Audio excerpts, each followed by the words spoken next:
Escuché a mi nuera decirles a sus amigas: por fin me voy a deshacer de esa bruja, y que yo merecía estar en un asilo. Pero cuando se leyó el testamento, fue ella quien tuvo que empacar sus cosas, a la funeraria. Olía a lirios y a dolor. Me paré junto al ataúd de Santiago, con la mano temblando al acariciar su mejilla helada por última vez. Mi único hijo, mi niño hermoso. ¿Cómo podía estar pasando esto? A mis 68 años, jamás imaginé que sobreviviría a mi hijo. Ningún padre debería vivir algo así. El cáncer se lo llevó tan rápido. 3 meses entre el diagnóstico y su partida. No fue suficiente tiempo para decir todo lo que debía decirse. No fue suficiente para prepararme a un mundo sin él. Me alegra que estés aquí. Acompáñame hasta el final de esta historia y dime desde qué ciudad me lees. Quiero ver hasta dónde ha llegado mi historia. Señora Navarro, ¿quiere sentarse? La voz del encargado del funeral fue suave, acostumbrada a consolar al doliente. Asentí sin decir palabra, dejándome guiar hasta la primera fila de sillas. La gente se acercaba, murmurando condolencias que apenas podía oír por el estruendo hennido de Senton en mis oídos. Aceptaba sus abrazos y apretones de manos como si fuera una marioneta, cumpliendo con lo que se espera de alguien en duelo. Nada parecía real. ¿Cómo podía seguir girando el mundo si Santiago ya no estaba? Silvia, mi nuera desde hace 15 años, estaba sentada a mi lado, impecable con su vestido negro perfectamente planchado. Su maquillaje intacto, a pesar de las lágrimas que de vez en cuando secaba con un pañuelo bordado. Había sido la novia de Santiago desde la universidad. Yo la recibí en nuestra familia con los brazos abiertos. La quise como a la hija que nunca tuve. Necesito un poco de aire, susurró, apretando mi mano antes de levantarse con gracia y caminar hacia el fondo de la sala. La vi alejarse, preguntándome cómo haríamos para apoyarnos mutuamente después de esto. Santiago era nuestro puente, lo que nos unía. ¿Qué seríamos ahora? Unos minutos más tarde, tuve que ir al baño. La artritis me estaba molestando y necesitaba tomar mi medicina. Caminé despacio por el pasillo, apoyándome en mi bastón. Al acercarme a un rincón donde solían reunirse los fumadores, oí la voz de Silvia, extrañamente alegre y aliviada. Dios, pensé que este día no se acabaría nunca. Tanta gente viniendo a decirme cuánto lo sienten, preguntándome qué pueden hacer. Soltó un suspiro exagerado, como si necesitara sus guisos y su lástima, dijo una mujer riéndose bajo. Por lo menos ya casi termina. ¿Y ahora qué sigue? Ahora por fin recupero mi vida. La voz de Silvia se volvió dura.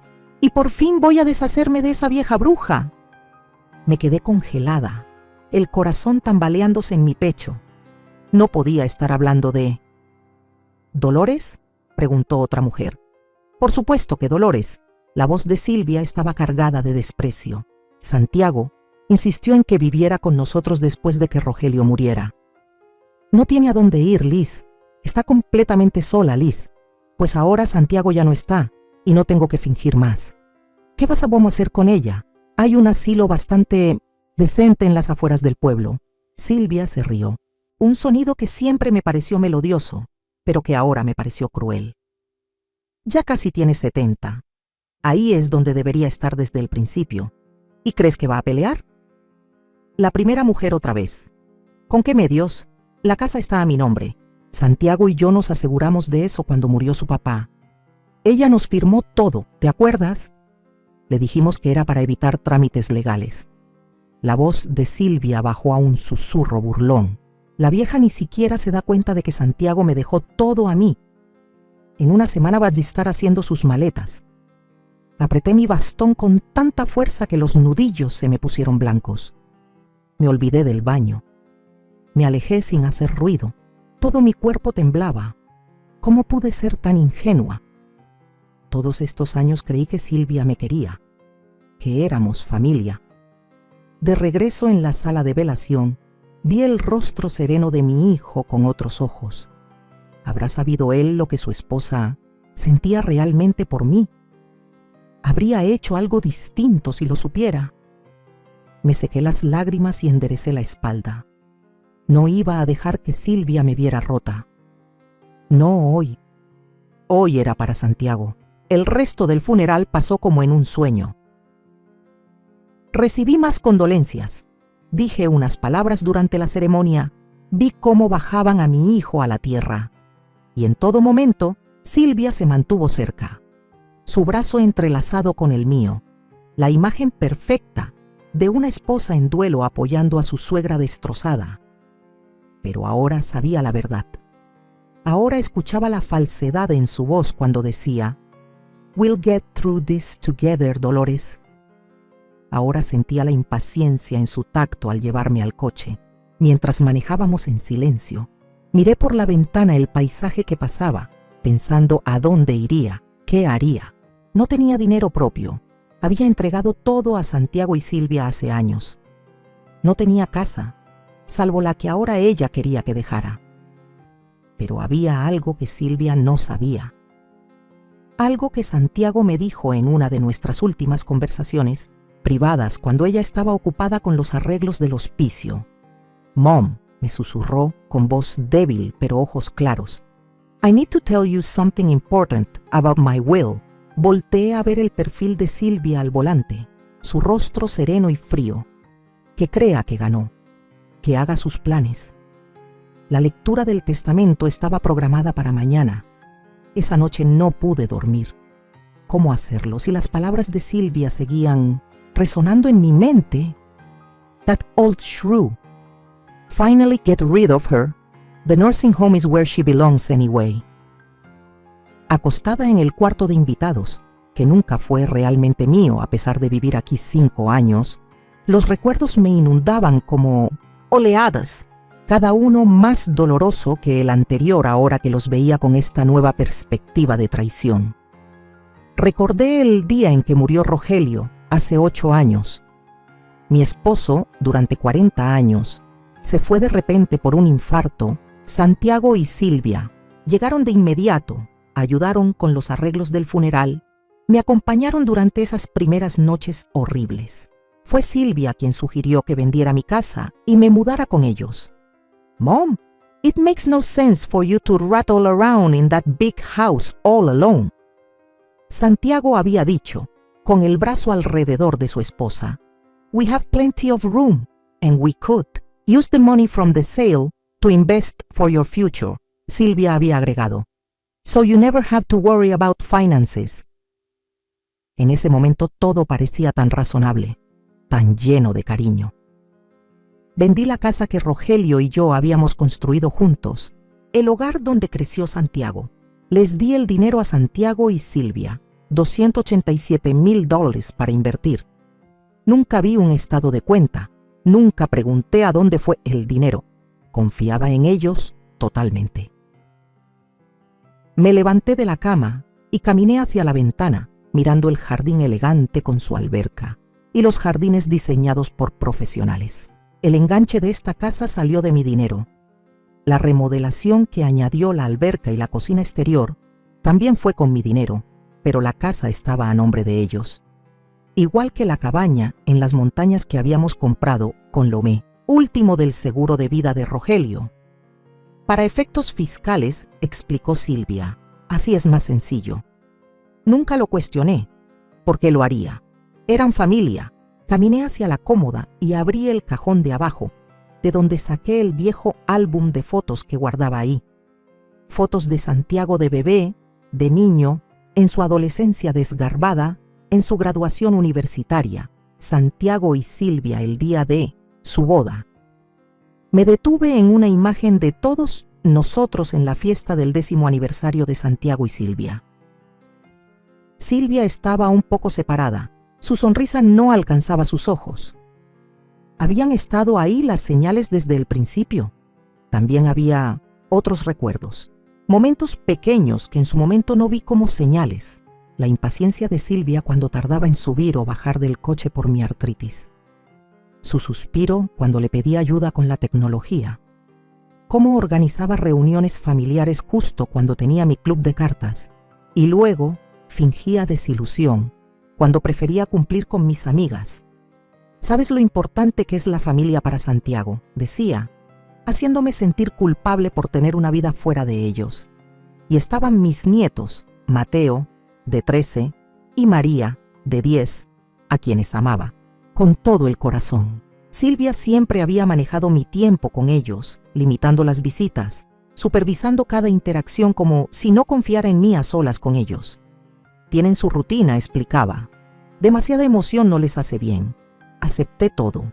Eso, agradecida de al menos ser parte de sus vidas. Qué tonta fui. Al amanecer, tuve otra revelación inquietante. En los últimos meses, mientras el cáncer de Santiago avanzaba, Silvia andaba inusualmente ocupada, saliendo seguido y dejándome a cargo de Santiago mientras atendía supuestos asuntos urgentes. Había empezado a vestirse diferente también. Ropa más a la moda, un corte nuevo, maquillaje discreto incluso para ir al súper. En ese entonces pensé que era su forma de aferrarse a la normalidad ante la enfermedad de Santiago. Ahora me preguntaba si había alguien más. Recordé un mensaje de texto que vi en su celular hace 2 semanas, cuando me pidió que buscara su cargador, un mensaje de alguien llamado Esteban. «No puedo esperar para verte otra vez. La última vez fue increíble».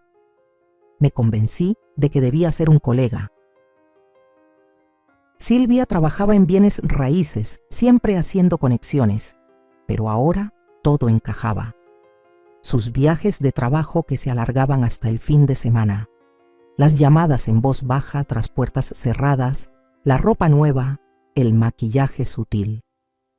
Había estado teniendo una aventura mientras mi hijo moría. La furia que sentí no se parecía a nada que hubiera sentido antes. ¿Cómo se atrevía?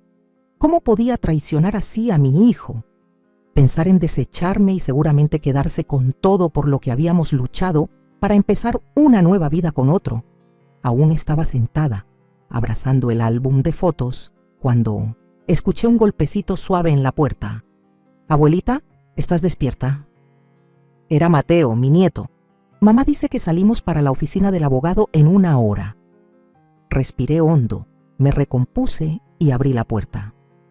Mateo se parecía tanto a Santiago a esa edad. Los mismos ojos serios, el mismo remolino en el pelo. «Gracias, cariño». «¿Ya? Casi estoy lista». Dudó un momento y luego se acercó y me abrazó con fuerza. «Extraño a papá», susurró. «Lo sé, amor. Yo también lo extraño». Por encima del hombro de Mateo, vi a Silvia aparecer en el pasillo. Sonrió, esa sonrisa falsa como de azúcar, y dijo: «No entretengas mucho a la abuela, Mateo. Tiene que alistarse». Sus ojos se encontraron con los míos, fríos y calculadores. «Hoy es un día importante». «Sí», pensé mientras cerraba la puerta para vestirme.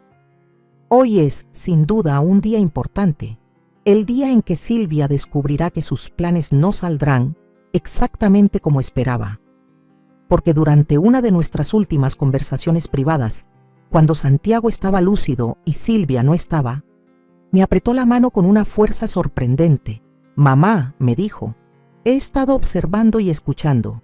He visto cosas. He aprendido cosas. Quiero que sepas que ya hice los arreglos». En ese momento no lo entendí, pero ahora empezaba a entenderlo. El despacho de abogados Ramiro y Asociados ocupaba todo el último piso de un edificio modesto. En el centro, al entrar a la sala de juntas, me apoyaba pesadamente en mi bastón, con el peso del duelo y la ansiedad volviendo cada paso un esfuerzo. Silvia iba adelante, con la espalda recta y sus tacones de diseñador resonando con seguridad sobre el piso de madera. Vestía como para una junta de negocios, no para la lectura del testamento de su esposo, con un conjunto negro que hablaba de eficiencia más que de luto. Mateo y María venían detrás de nosotros, extrañamente callados. Extendí la mano para tocar el hombro de María y ella se acercó más a mí. Al menos todavía buscaban consuelo en mí, a pesar de lo que Silvia pudiera haberles dicho. «El señor Ramiro», abogado de Santiago durante la última década, nos recibió con la solemnidad apropiada. Era un hombre delgado, con gafas de montura metálica y el cabello gris ralo, pero su apretón de manos fue firme mientras nos guiaba a nuestros asientos. «Gracias por venir». Comenzó a acomodar unos papeles frente a él. «Sé que este es un momento difícil». Santiago fue muy preciso con sus deseos, y es mi deber asegurarme de que se cumplan tal como los dejó. Silvia asintió, con una expresión seria pero serena. Debajo de la mesa, noté que sus dedos tamborileaban con impaciencia sobre su muslo. Antes de comenzar formalmente, debo mencionar que Santiago hizo cambios a su testamento hace aproximadamente 6 semanas, dijo el señor Ramiro. Los dedos de Silvia se detuvieron. ¿Cambios? ¿Qué tipo de cambios? Nunca me mencionó ningún cambio. El señor Ramiro la miró por encima de sus gafas. Sí, vino a verme en privado. Fue muy claro con sus instrucciones. Una sombra de duda cruzó el rostro de Silvia, tan fugaz que podría haberla pasado por alto si no estuviera atenta. «Ya veo», dijo ella, con la voz un poco más aguda de lo normal. «Bien, proceda entonces». Primero, comenzó el señor Ramiro, respecto a la residencia familiar en el 1427 de calle Jacaranda y la casa de descanso en Lake Tahoe. Contuve la respiración. Eran propiedades compradas con mi dinero, hogares que ayudé a construir, pero sobre los cuales no tenía ningún derecho legal.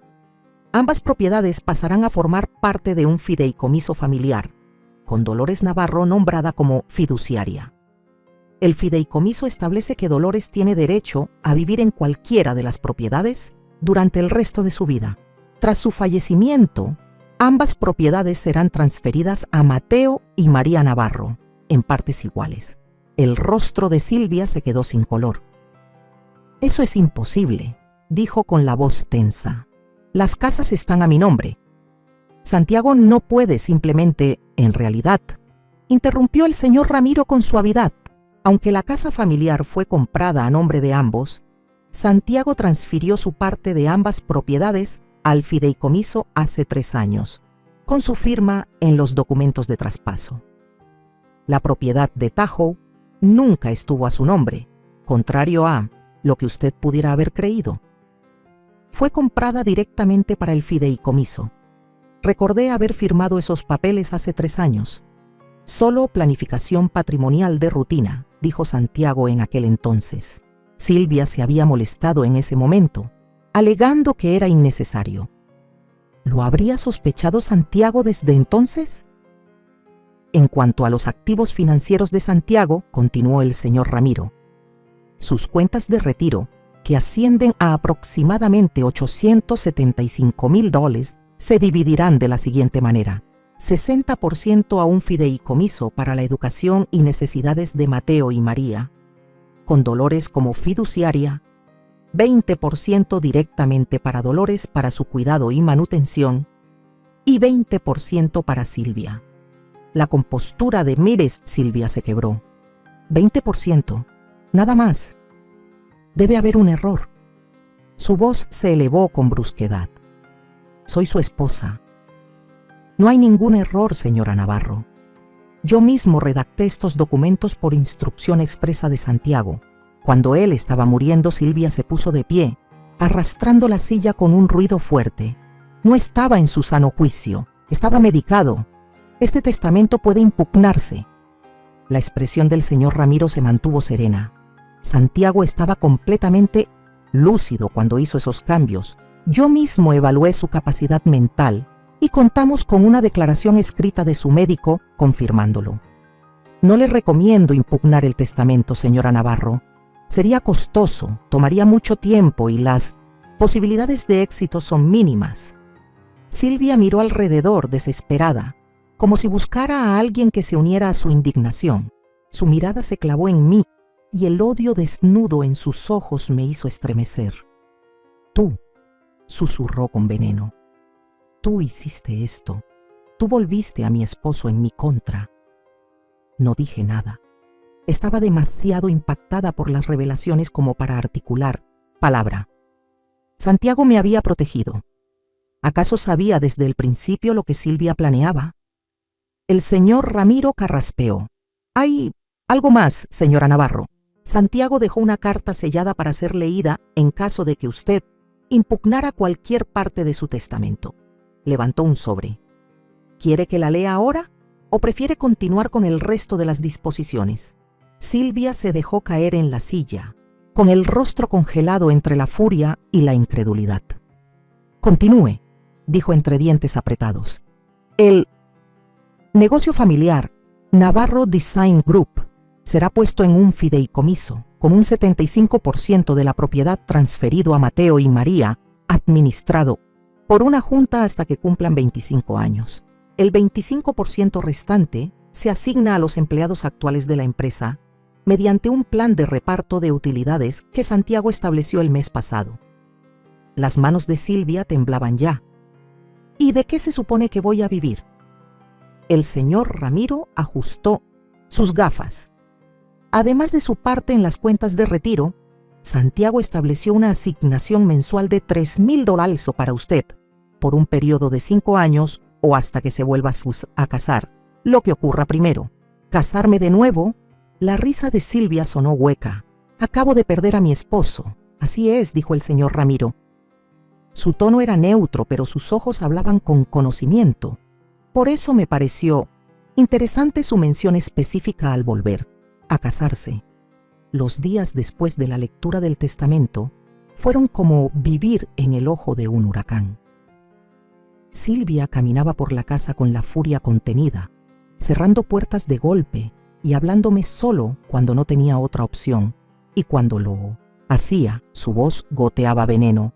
«Esto no se ha terminado», dijo la primera noche acorralándome en la cocina. Santiago fue manipulado. No estaba en su sano juicio. La miré sin apartar la vista.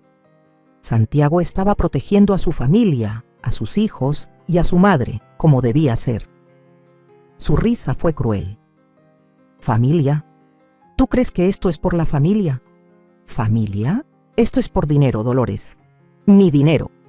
La vida que construí con Santiago y que tú estás tratando de robar». «Nunca le pedí a Santiago que cambiara su testamento», dije en voz baja. «Ni siquiera sabía que lo había hecho hasta ayer». «Mentirosa».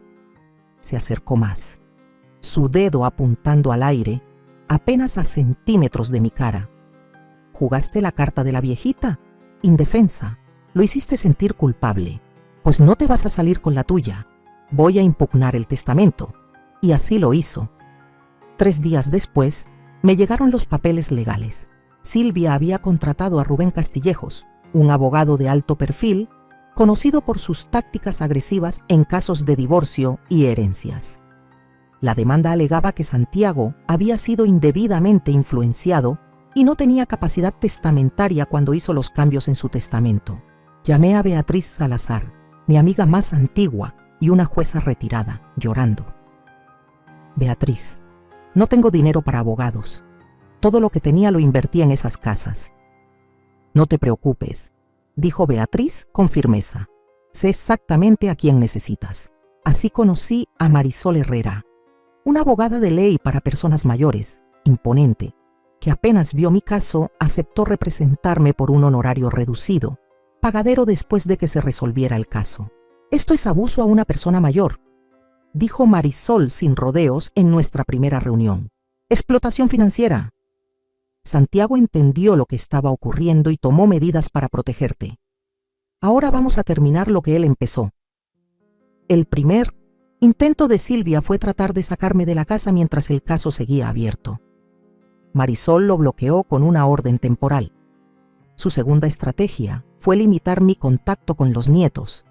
«Necesitan estabilidad en este momento», le dijo Silvia a los maestros de los niños y a nuestros vecinos.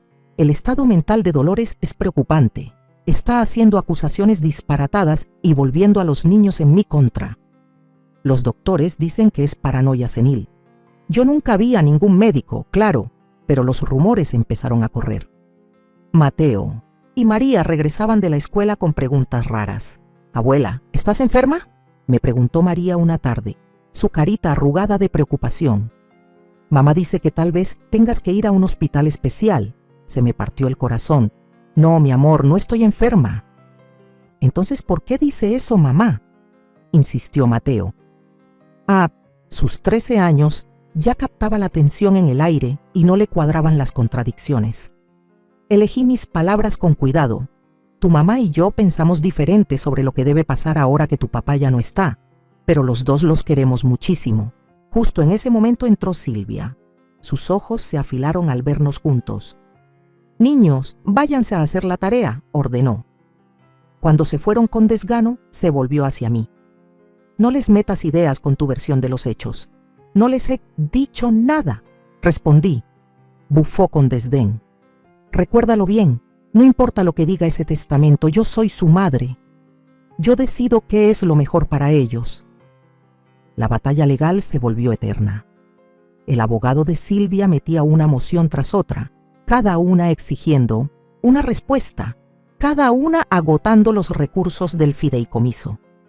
Recursos que estaban destinados al futuro de los niños. Era una guerra de desgaste. Ella apostaba a que yo me rendiría antes de vaciar la herencia. Hasta que un día la encontré en la oficina de Santiago, hurgando en su escritorio. ¿Qué haces?, pregunté desde la puerta. Se sobresaltó y luego me fulminó con la mirada. Esta sigue siendo mi casa. Puedo revisar las cosas de mi esposo si se me da la gana. Estás buscando algo en particular, observé. ¿Qué es? Silvia cerró el cajón de golpe. No es asunto tuyo, pero ya había visto suficiente. Estaba enfocada en la sección donde Santiago guardaba papeles personales. ¿Qué buscaba? ¿Qué la tenía tan nerviosa? Esa noche, cuando Silvia salió, según ella, a una cena de negocios, aunque yo sospechaba que era con Esteban, entré yo misma a la oficina. No sabía exactamente qué buscaba, pero sentía a Santiago guiándome. En el fondo del cajón, pegado debajo de un montón de declaraciones de impuestos viejas, encontré un sobre cerrado con mi nombre. Me temblaban las manos cuando lo abrí. Dentro había una memoria USB y una nota escrita a mano. Mamá, si estás leyendo esto, las cosas pasaron como temía. Silvia mostró su verdadera cara. La evidencia que necesitas está en esta memoria. Registros financieros, correos, grabaciones de conversaciones. Empecé a reunirla cuando empecé a sospechar el año pasado. Perdón por no habértelo dicho antes. Quería protegerte y necesitaba tiempo para asegurar todo legalmente antes de enfrentarla. Luego vino el cáncer y se me acabó el tiempo. Quiero que sepas que te amo y te agradezco todo lo que hiciste por nosotros. Ahora, deja que esto te ayude a protegerte a ti y a los niños. Santiago. Con las manos aún temblorosas, conecté la memoria a mi laptop. Lo que encontré me dejó sin aliento. Docenas de documentos ordenados con precisión, registros financieros mostrando cómo Silvia fue vaciando poco a poco las cuentas conjuntas hacia una cuenta privada a su nombre. Correos entre Silvia y su amante Esteban. De hace 2 años, hablando de sus planes para cuando Santiago ya no estuviera. Lo más condenatorio eran las grabaciones, legales en nuestro estado, sin consentimiento de ambas partes, donde Silvia hablaba explícitamente sobre meterme a un asilo en contra de mi voluntad y vender todos los bienes familiares. Una vez que la vieja quede encerrada y Santiago se haya ido, vendemos todo y nos mudamos a Arizona como planeamos, decía claramente la voz de Silvia en una de las grabaciones. Nadie va a sospechar. Luego fue el turno de Rubén Castillejos para interrogarme. Su sonrisa no alcanzaba sus ojos mientras se acercaba. Señora Navarro, ¿no es cierto que usted dependía económicamente de su hijo? Sí, respondí con sinceridad.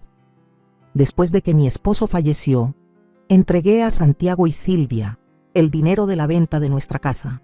Y ahora que él ya no está, usted podría quedarse con bienes significativos que, de otro modo, serían para su esposa. Conveniente, ¿verdad? Marian objetó de inmediato. Argumentativo, su señoría. Procede la objeción, dijo la jueza Collins. Señor Green, limítese a hacer preguntas, no insinuaciones. Green cambió de táctica. Señora Navarro, ¿alguna vez le han diagnosticado demencia o problemas de memoria? No, dije con firmeza. Sin embargo, afirma que no sabía de los cambios que su hijo hizo en su testamento hasta después de su muerte. ¿No es posible que esté confundiendo las conversaciones que tuvo con él durante su enfermedad? Lo miré directo a los ojos. Tengo la memoria perfectamente clara, señor Green. Santiago me dijo que había hecho arreglos, pero no me compartió los detalles.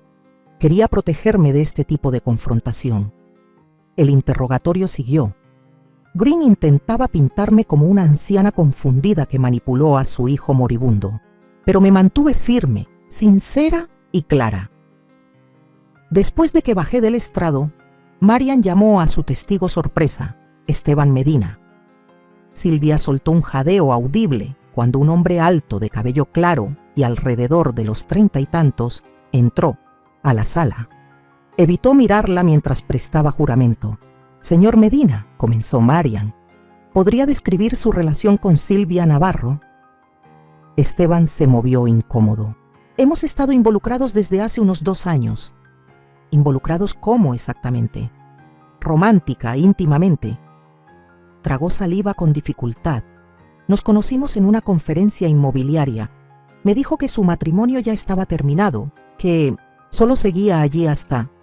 ¿Hasta qué, señor Medina?» «Hasta que su esposo muriera», dijo en voz baja.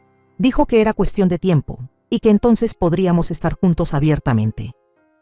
El rostro de Silvia se torció de rabia. «¡Traidor!», escupió, lo suficientemente fuerte para que todos la oyeran. La jueza Collins golpeó con el mazo. «Señora Navarro, contrólese o la haré retirar». Marian continuó con calma, haciendo que Esteban confirmara la existencia de correos electrónicos y grabaciones, sus planes de mudarse a Arizona y las intenciones de Silvia respecto a mí y a los bienes familiares. Para cuando Rubén Castillejos inició su contrainterrogatorio, el daño ya estaba hecho. El testimonio de Esteban había respaldado todo lo que estaba en la memoria USB de Santiago. Desde el fondo de la sala podía ver el rostro de Mateo, pálido, en shock, con los ojos llenos de lágrimas al enterarse de la verdad sobre su madre. Se me rompía el alma por él, aunque sabía que necesitaba saberlo. Al concluir la audiencia, la jueza Collins anunció que revisaría toda la evidencia en privado y emitiría su fallo la semana siguiente, pero su expresión al mirar a Silvia me dijo todo lo que necesitaba saber.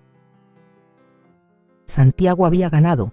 Incluso desde el más allá, había protegido a su familia. Han pasado 2 años desde ese día en la corte. 2 años de sanar, de reconstruir, de encontrar una nueva normalidad sin Santiago.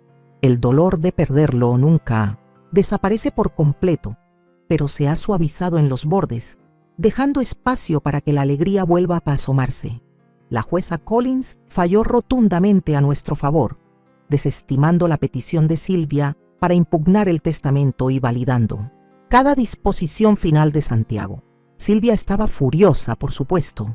Gritó, amenazó con más acciones legales, pero su abogado le aconsejó no seguir. La evidencia era demasiado aplastante, la jueza demasiado convencida. Al final, Silvia no tuvo otra opción que aceptar el fallo. Tomó su 20% de los fondos de retiro, casi $175,000, y se mudó a Phoenix con Esteban. Lo último que supe es que ya habían terminado. Algunas relaciones, al parecer, no sobreviven más allá del encanto del secreto y los planes prohibidos. Se dio la custodia de los niños sin mucho esfuerzo, sorprendiendo a todos menos a mí. Yo había visto cómo era con ellos, cumplidora pero distante, más preocupada por las apariencias que por sus necesidades emocionales. Cuando Mateo anunció que quería vivir conmigo, Silvia apenas reaccionó. María estaba más dividida, pero eventualmente eligió quedarse con su hermano en lugar de mudarse al otro lado del país con una madre en la que ya no confiaba. Los primeros meses fueron los más duros. Los niños lloraban no solo a su padre, sino también a la madre que creían conocer. Tenían preguntas a las que no siempre podía responder, dolores que no siempre podía calmar. Fuimos juntos a terapia familiar, aprendiendo a hablar de lo difícil, a reconstruir la confianza. ¿Por qué papá no nos dijo lo de mamá?, preguntó Mateo una noche, mientras nos sentábamos en el columpio del porche que había sido el lugar favorito de Santiago. Creo que él estaba tratando de protegerte, dije con cuidado. Quería enfrentarla, arreglar las cosas, pero luego se enfermó. Después de eso, su prioridad fue asegurarse de que tú estuvieras bien. Nos salvó, dijo Mateo con sencillez. A ti también te salvó, abuela. Asentí, con los ojos llenos de lágrimas. Sí, lo hizo. Ahora vivimos en la casa familiar, los tres juntos. Yo estoy en la recámara principal, algo que Silvia peleó con uñas y dientes, aunque estaba claramente indicado en el testamento de Santiago. La redecoré a mi manera, quitando los muebles caros que Silvia había escogido y poniendo cosas cómodas, que se sienten como yo. Navarro Design Group sigue prosperando bajo la junta directiva que Santiago formó. Me consultan seguido, valoran lo que opino y se aseguran de que los niños estén al tanto del negocio que un día será suyo. He aprendido más sobre arquitectura y diseño en estos 2 años de lo que imaginé que aprendería a mi edad. María, que ahora tiene 12 años, muestra un talento natural para el diseño. Pasa horas dibujando edificios y espacios interiores, enseñándome con orgullo sus ideas.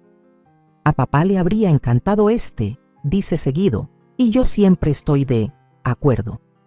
Santiago vive en su creatividad, en la forma en que Mateo piensa, en 1000 detalles chiquitos que me toman por sorpresa y me sacan una sonrisa entre lágrimas.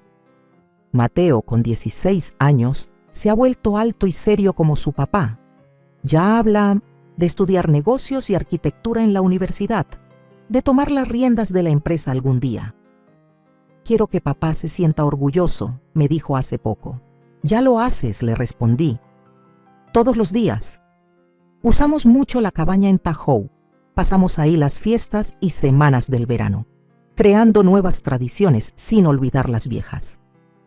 La Navidad pasada invitamos a Beatriz y a su familia. La casa se llenó de risas y calidez. A Santiago le habría encantado. Silvia llama a los niños en sus cumpleaños y en días festivos, con una voz forzada que suena falsa. Las conversaciones son cortas, incómodas. No ha intentado visitarlos, aunque legalmente puede hacerlo. Los niños, más que tristes, parecen aliviados con su ausencia. Por mi parte, he descubierto una libertad inesperada siendo viuda y abuela. Me uní a un club de lectura. Empecé a pintar con acuarelas. Incluso salgo con un viudo amable llamado Frank, a quien conocí en un huerto comunitario. No es nada serio aún, pero es lindo tomar café con alguien que me hace reír, que me mira y ve a una mujer, no solo a una madre dolida o una abuela entregada. A veces deseo que Santiago pudiera vernos ahora, ver cómo hemos sanado, cómo nos hicimos más fuertes a través del dolor. Pero luego pienso que tal vez sí puede, tal vez siempre supo que estaríamos bien, que lo que dejó previsto nos daría no solo seguridad económica, sino también la oportunidad de ser una verdadera familia, unida por amor y decisión, no por compromiso. Todavía le hablo a veces cuando estoy sola. Le cuento los logros de los niños, las noticias del negocio, la paz callada que encontré en esta vida que él cuidó para mí. Estarías orgulloso, le susurro, tocando la foto que tengo junto a mi cama. Lo hiciste bien, hijo. Ayer fue después el aniversario de la muerte de Santiago. Fuimos los 3 juntos a su tumba, llevamos flores frescas y compartimos recuerdos.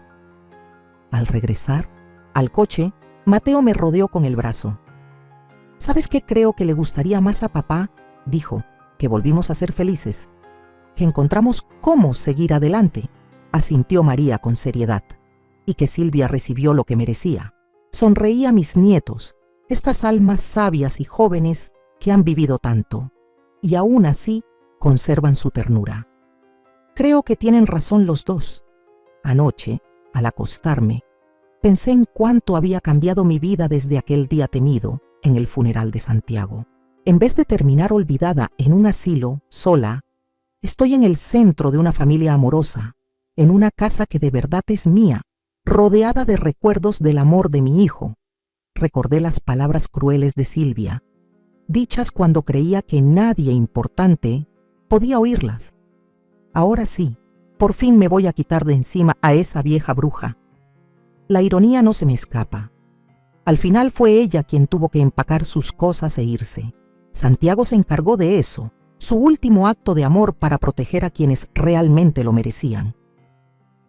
Mientras me dormía, sonreí. Dicen que vivir bien es la mejor venganza.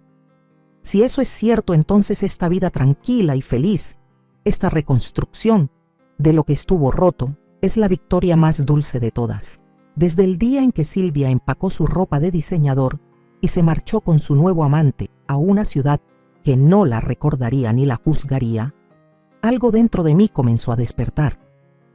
Al principio fue un murmullo, pequeño, casi imperceptible, como si una parte de mí, olvidada durante años en el rincón más oscuro de la casa, estirara lentamente los huesos, bostezando después de un largo sueño. Durante mucho tiempo viví como una sombra en mi propia historia.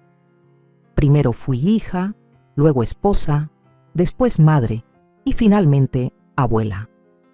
Todos esos roles los desempeñé con amor, con entrega, con una devoción que rozaba la desaparición personal. Me adapté, me moldeé, me volví útil, pero con Santiago ausente y Silvia fuera del cuadro, por primera vez me pregunté, ¿quién soy yo cuando no estoy cuidando a nadie? Tenía 70 años cuando me hice esa pregunta por primera vez. 7 décadas de vida y nunca se me había ocurrido que podía tener una respuesta distinta a soy la madre de Santiago, la esposa de Rogelio, la abuela de Mateo y María. Ahora, frente al espejo de la recámara que redecoré con mis colores suaves y mis telas favoritas, me miré a los ojos y dije en voz alta, soy Dolores. Así empezó todo. No fue un cambio repentino ni escandaloso. No me teñí el cabello de azul ni me tatué mariposas en los tobillos. Fue algo más íntimo, más profundo, una serie de decisiones pequeñas que sumadas me devolvieron a mí misma. La primera fue inscribirme a una clase de pintura los martes por la tarde en el centro cultural del pueblo. Al principio me sentía ridícula, rodeada de mujeres más jóvenes que hablaban de técnicas de acuarela y de sus cuentas de Instagram. Pero pronto me di cuenta de que nadie me juzgaba. Más aún, algunas se acercaban a mirar mis trazos con curiosidad sincera. Tu uso del color transmite mucha emoción, me dijo una muchacha de 20 y tantos, con el cabello rosa y el corazón abierto. Yo reí sonrojada, pues será porque tengo muchas emociones guardadas. La clase de pintura se volvió un ritual, un espacio sagrado. Con cada pincelada, con cada papel mojado en tonos azules y ocres, iba lavando la tristeza vieja, como quien enjuaga un vestido guardado por años en un closet húmedo. Me reencontré con mis manos, con mi ritmo, con mi voz. Después vinieron otras cosas. Volví a escribir, historias cortas, recuerdos, cartas que nunca enviaría. Algunas noches me sentaba en la mesa de la cocina, con una taza de manzanilla y mi libreta, y dejaba que las palabras salieran sin filtro. Recordaba a Rogelio en su primer día como maestro, a Santiago corriendo por el jardín con una capa roja de superhéroe, a mi madre tejiendo mientras cantaba boleros. Era como coser retazos de mi vida y formar una manta que, aunque vieja, seguía abrigando. Un día Mateo entró y me encontró escribiendo. ¿Qué haces, abuela? Estoy escribiendo historias, cosas que pasaron, cosas que siento. Se acercó y hojeó con cuidado. ¿Puedo leer una? Claro. Eligió una titulada, La última carta que no envié. La leyó en silencio y al terminar tenía los ojos brillantes. Esto es muy bueno, abuela, Deberías publicarlo. Me reí pensando que era solo una ternura de su parte, pero él no lo dejó ahí. A los pocos días me presentó a una de sus profesoras de lengua y literatura, que tenía un pequeño grupo editorial local. Mateo me habló de sus textos, señora Navarro. Me encantaría leer algunos. Le envié 3, con nervios en el estómago. A la semana me llamaron para decirme que querían incluir uno en una antología de voces femeninas mayores. Mi nombre impreso en un libro. Lloré. Me temblaban las manos como el día que abrí la carta de Santiago, como cuando conecté aquella USB. Pero esta vez no era miedo, era alegría, orgullo, un estremecimiento dulce de saberse viva, de saberse aún capaz de crear, de decir, de conmover. La publicación trajo más cosas: invitaciones a leer en cafés literarios, entrevistas locales. Incluso me ofrecieron dar un taller de escritura autobiográfica para otras mujeres de mi edad. La primera sesión fue mágica. Todas llevábamos cicatrices. Todas habíamos amado, perdido, cuidado, callado. Nos sentamos en círculo, con cuadernos y plumas, y empezamos a soltar. Me sentí invisible por años, dijo una. Yo aún escucho su voz en las noches, confesó otra. ¿Por qué nos toma tanto tiempo hablarnos con verdad?, pregunté yo. Ese taller se convirtió en un lugar de sanación. Cada martes, después de pintar, pasaba al café donde hacíamos el taller. Llegaba con el corazón dispuesto y salía más ligera, más luminosa. Una mañana, después de leer un texto mío titulado El día que dejé de ser solo la suegra, una mujer se me acercó con lágrimas en los ojos. Gracias por poner en palabras lo que yo no sabía que sentía. Usted no sabe cuánto bien ha hecho. Yo la abracé y supe que sin buscarlo me había convertido en algo que jamás imaginé, una inspiración. No por haber sobrevivido al dolor, no por haber sido la víctima de una nuera ambiciosa, sino por haberme reconstruido a mí misma desde las ruinas. Ahora, cuando camino por el pueblo, la gente me saluda con respeto, con cariño. Algunos me preguntan por el próximo texto, otros me invitan a hablar con sus alumnos o en sus programas de radio. Y yo acepto, no por vanidad, sino porque tengo cosas que decir. Y ya no tengo miedo de ser escuchada. Por la noche, en la casa, silenciosa, después de que Mateo y María se han ido a dormir, a veces salgo al porche, con una taza de té entre las manos y miro las estrellas. ¿Estás viendo esto, Santiago?, le susurro al cielo. Y en lo más hondo de mí, algo responde. Sí, mamá, lo estás haciendo bien. Y yo sonrío, sabiendo que la vida no terminó con su ausencia, solo cambió de forma, y me está devolviendo, poco a poco, a mí misma. Había una biblioteca antigua en el centro del pueblo, de esas con techos altos, escaleras de madera que crujían y ventanas que filtraban la luz como si fuera una caricia. Yo solía pasar por ahí sin detenerme, creyendo que ya no tenía tiempo para leer cosas nuevas. Creía que mi memoria no era la misma, que el presente debía dedicarse solo a lo urgente, la casa, los nietos, las cuentas. Pero una tarde de otoño, con el aire fresco llenando mis pulmones y el corazón latiendo más fuerte desde que retomé mi pintura y mis textos, decidí entrar. Fue como entrar en un templo. Silencio, olor a papel envejecido, el susurro de páginas que pasaban como un río leve. Caminé entre los estantes, acariciando los lomos de los libros como quien saluda a viejos amigos. No buscaba nada en particular, pero encontré algo. Siempre pasa así con los libros. Ellos te encuentran. Un ejemplar delgado, con una portada modesta, Mujeres que hablan. Lo abrí y leí un fragmento al azar. Nos enseñaron a callar tanto que a veces ya no sabemos distinguir entre lo que sentimos y lo que toleramos. Me senté ahí mismo, entre los estantes, y leí sin detenerme. Al terminar, supe que necesitaba más de eso, de voces como la mía, de relatos que no pidieran disculpas por ser intensos, por ser reales, por haber dolido. Me acerqué al mostrador para preguntar si tenía más libros de la misma autora. La bibliotecaria me miró con una sonrisa. Dolores Navarro, ¿verdad? Leí su cuento en la antología. ¡Qué hermoso! Aquí lo tenemos. Y me entregó otros 2 libros y con ellos un lazo nuevo con esa comunidad que creí ajena. Las semanas siguientes se llenaron de encuentros inesperados. Me invitaron a formar parte del Consejo del Centro Cultural, donde ahora participaba en decisiones sobre talleres, eventos y exposiciones. Al principio me sentí fuera de lugar, rodeada de gente más joven, con agendas llenas y lenguajes modernos. Pero pronto comprendí que mi experiencia tenía un peso que no venía del ruido, sino de la raíz. Cuando hablaba, me escuchaban. No, como a una abuela simpática que dice cosas bonitas, sino como a alguien que ha vivido lo suficiente como para saber cuándo una verdad merece ser dicha. Con el taller de escritura floreciendo, los chicos creciendo sanos y fuertes, y mi voz siendo escuchada, empecé a notar algo nuevo, la mirada de los demás, miradas que antes pasaban por encima de mí como si fuera parte del mobiliario de la casa. Ahora me detenían en la calle para hablarme de arte, de libros, de maternidad, de vida, mujeres jóvenes que me decían, ojalá mi mamá hablara como usted.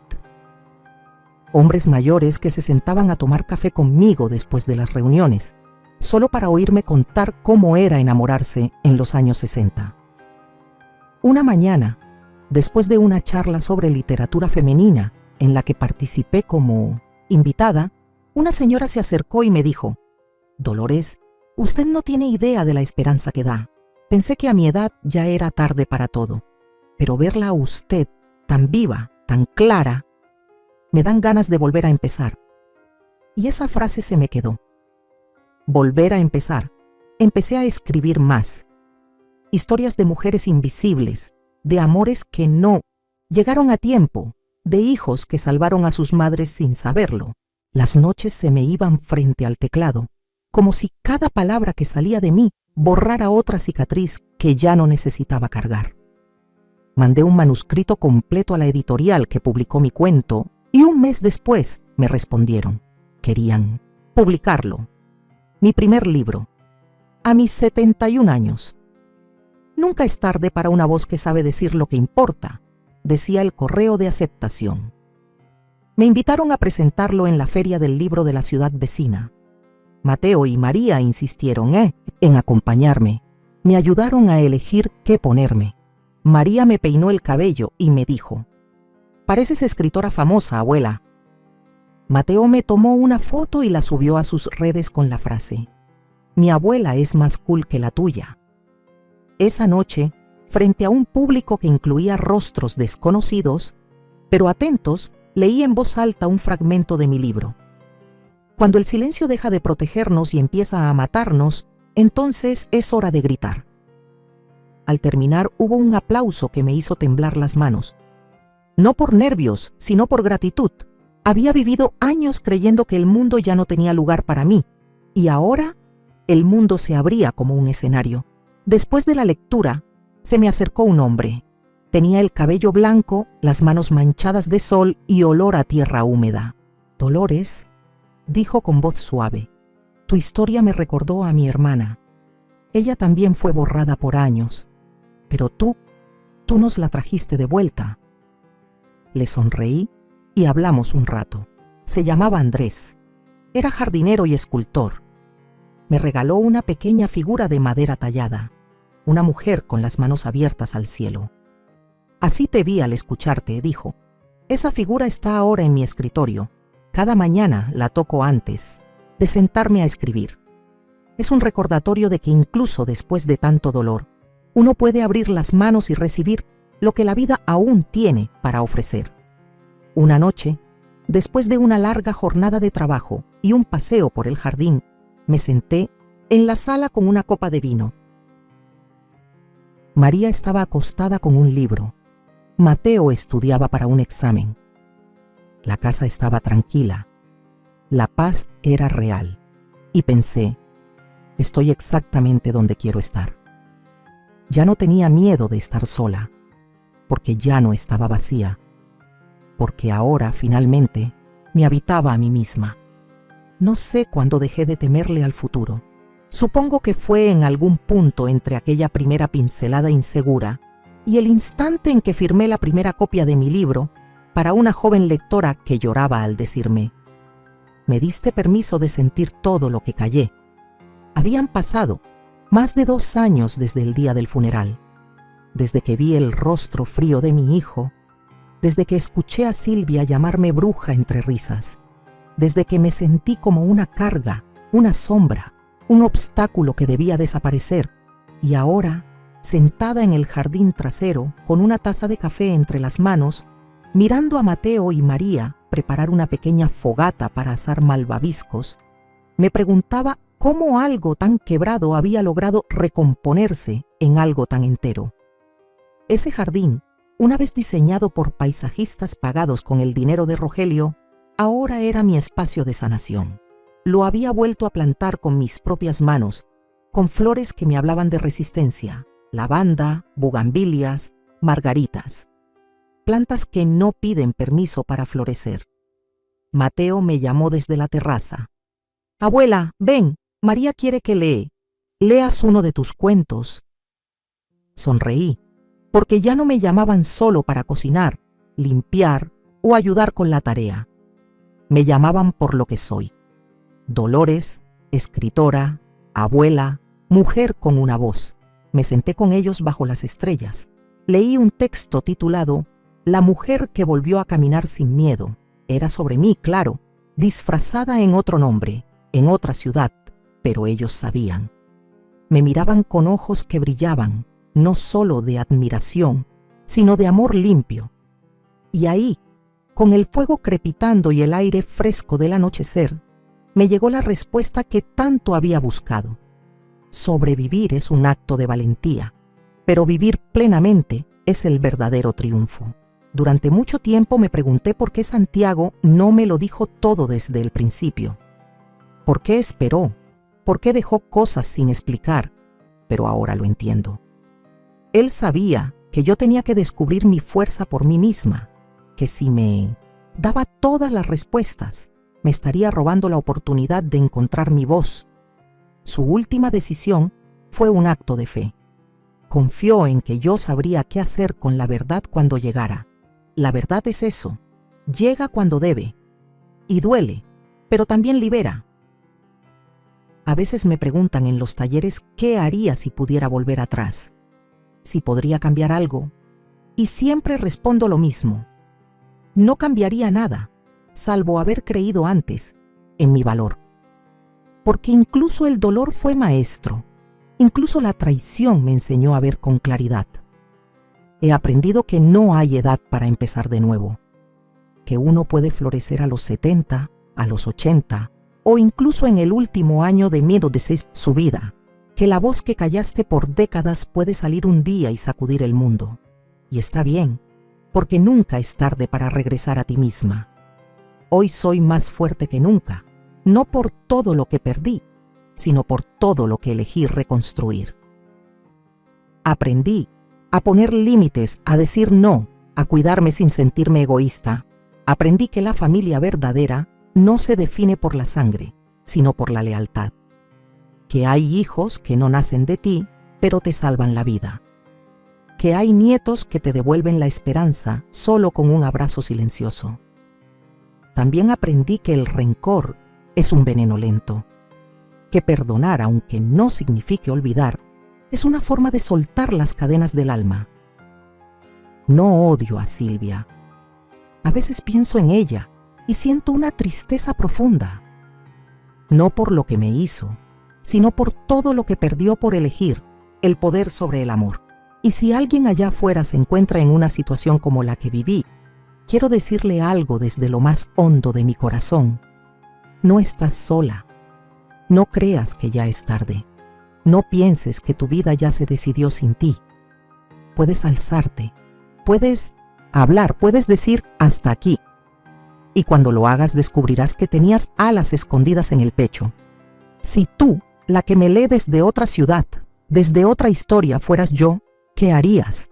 ¿Callarías para mantener la paz falsa? ¿Te resignarías a vivir en el rincón de una casa que ayudaste a construir? ¿O te levantarías con toda tu verdad, aunque tiemblen las rodillas, y reclamarías tu lugar en el mundo?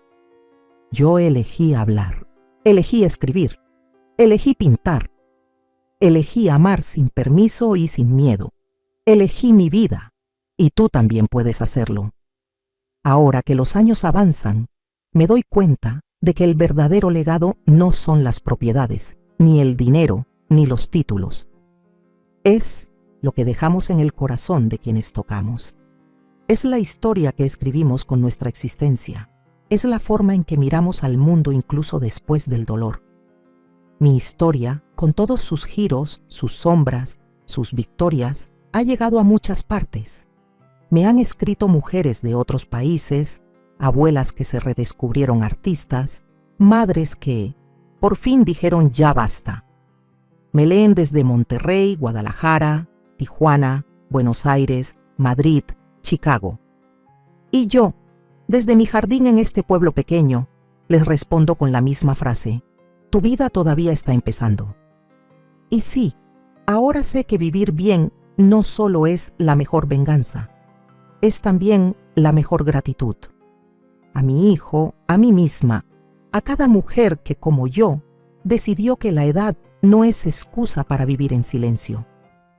Hoy, mientras me despido de esta página, lo hago con el alma en calma, con la certeza de que conté lo que debía ser contado, de que mi voz, por mucho tiempo callada, se convirtió en un eco que cruza fronteras. Gracias por escucharme, gracias por caminar conmigo hasta aquí. Si alguna vez te sientes perdida, recuerda esto: nunca es tarde para volver a ti misma y empezar de nuevo.